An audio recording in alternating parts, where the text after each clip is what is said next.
Au jour d'épreuve, 10 méditations sur le sens chrétien de l'épreuve. Acceptation des épreuves. C'est surtout dans les jours d'ennui, de maladie, de tentation, de sécheresse spirituelle, d'épreuves, dans les heures d'angoisse, parfois terribles, qui étreignent une âme, que l'abandon est agréable à Dieu.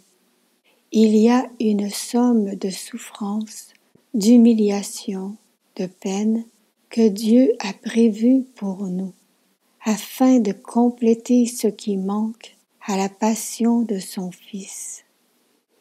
Nous n'arriverons à l'union parfaite avec le Christ Jésus qu'en acceptant cette part du calice que notre Seigneur veut nous donner à boire avec lui et après lui. Pouvez-vous boire la coupe que je vais boire? Notre Seigneur connaissait tout de la terrible carrière que son Père lui donnait à parcourir. A-t-il hésité à accepter la volonté divine? Non, il l'a embrassée. Me voici, ô Père, j'ai placé dans mon cœur cette loi de la souffrance et je l'accepte par amour pour vous.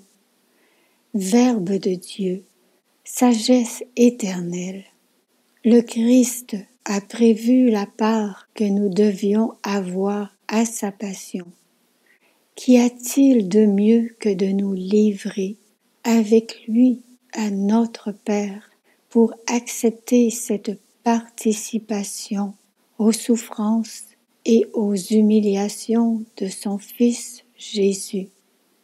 Ô Père, j'accepte toutes les peines, toutes les humiliations, toutes les souffrances qu'il vous plaira de m'envoyer, par amour pour vous, en union avec votre Fils bien-aimé.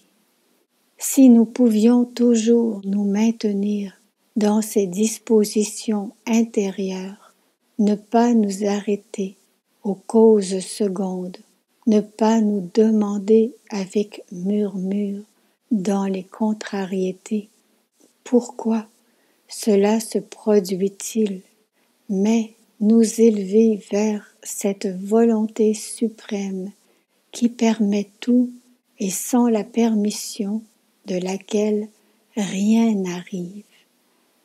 Si nous pouvions toujours regarder au-dessus des créatures, le cœur en haut, pour voir seulement Dieu, nous abandonner à lui, nous demeurerions constamment dans la paix.